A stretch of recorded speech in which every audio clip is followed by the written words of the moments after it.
At the 2025 Iowa State Fair, the usual buzz of celebration and optimism was interrupted by President Trump's unexpected plea. He asked China to quadruple its purchases of U.S. soybeans, a move that caught nearly everyone off guard. The request echoed across the fairgrounds, leaving many to wonder how things had changed so drastically. The irony was unmistakable. After years of America First trade wars and tough rhetoric, the president was now appealing to the very rival he once targeted. The shift was not just political but deeply personal for those who had supported his hardline stance. Farmers, who had been promised prosperity through tough tariffs and bold negotiations, now faced the harsh reality that those very policies had backfired. Instead of thriving, many were struggling to keep their operations afloat. The crowd, once hopeful and energized by promises of renewed American strength, listened in disbelief as their leader admitted the U.S. needed China's help to rescue its agricultural sector. The trade war, meant to secure American agriculture and protect farmers' livelihoods, had instead left the industry exposed and increasingly dependent on foreign buyers.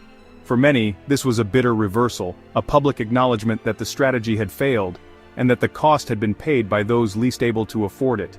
The power dynamic had flipped. The U.S. was no longer dictating terms, but instead was asking for relief, hoping for a lifeline from the very nation it once tried to outmaneuver.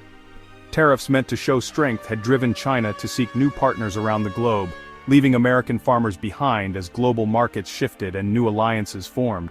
The president's words weren't just a business request, they were a concession that the heartland sacrifice had been in vain, and that the promised rewards had never materialized. The fair, once a celebration of American agricultural might, became a symbol of lost leverage and broken promises, a stark reminder of how quickly fortunes can change in the world of global trade. The trade war's logic was simple: hit China with tariffs, force them to change. The U.S. government believed that by making Chinese goods more expensive, China would have no choice but to come to the negotiating table and make concessions.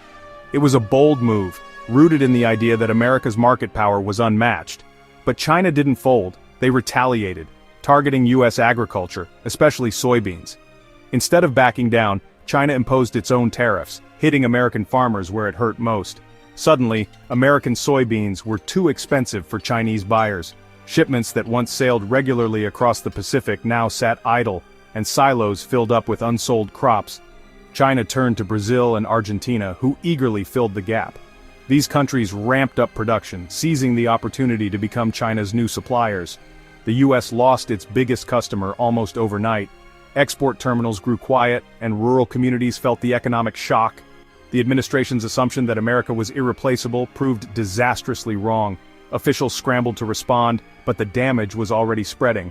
South American producers ramped up, signing new deals and expanding exports. Their economies benefited, while American farmers faced mounting losses. The tariffs meant to protect, instead handed rivals a golden opportunity.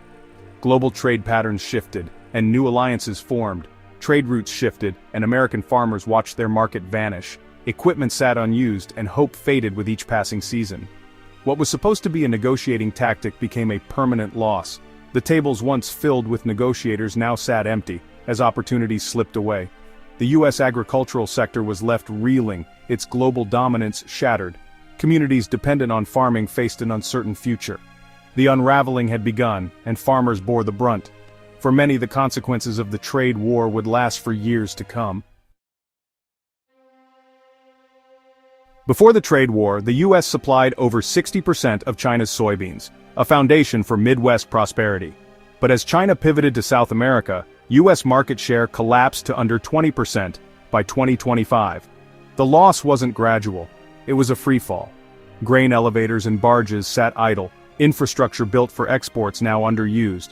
The impact rippled through rural communities where livelihoods depended on those exports. New tariffs in 2025 slammed the door on recovery, with China imposing an 84% retaliatory tariff. By August, Chinese buyers had made zero pre-purchases from the U.S. harvest. The market wasn't just damaged, it was dismantled. American producers found themselves locked out of a system they once dominated. The era of U.S. soybean supremacy was over. For farmers, the crisis is personal.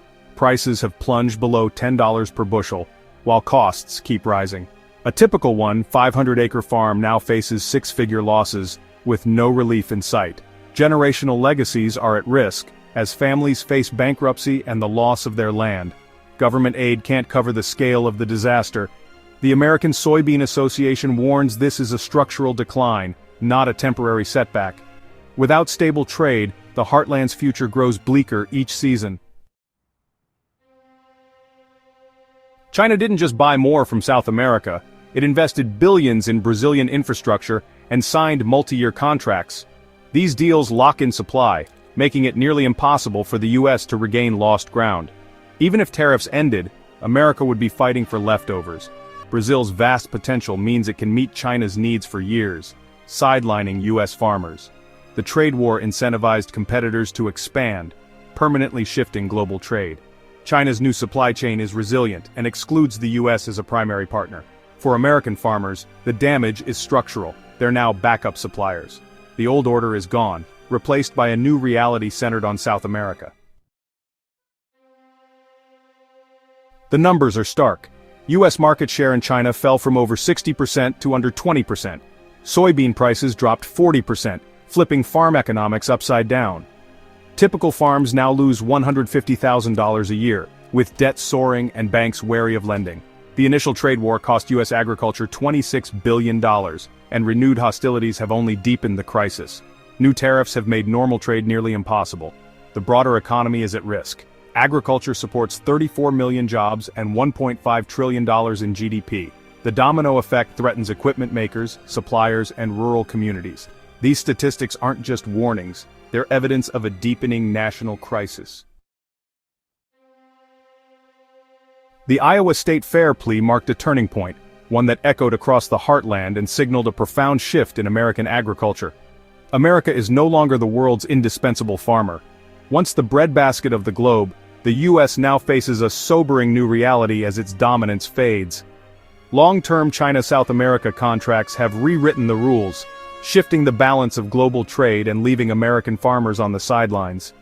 U.S. farmers are now secondary suppliers, forced to consider shrinking their operations or even leaving the industry altogether as profits dwindle and uncertainty grows. Family farms face consolidation, with corporate agriculture rising in their place. The landscape is changing, and small farmers struggle to compete. The cultural fabric of rural America is at risk. Communities that once thrived on agriculture now face population decline and fading traditions.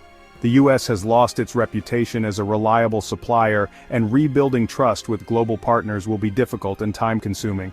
The future is fierce competition, not guaranteed dominance. American agriculture must now adapt to a world where rivals are stronger than ever.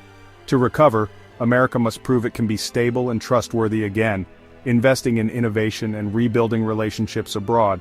But with South America's rapid growth and China's new strategy, the path back is steep, and the competition relentless. The unplanted fields may be the lasting legacy of a trade war that cost America its agricultural crown, leaving a landscape forever changed.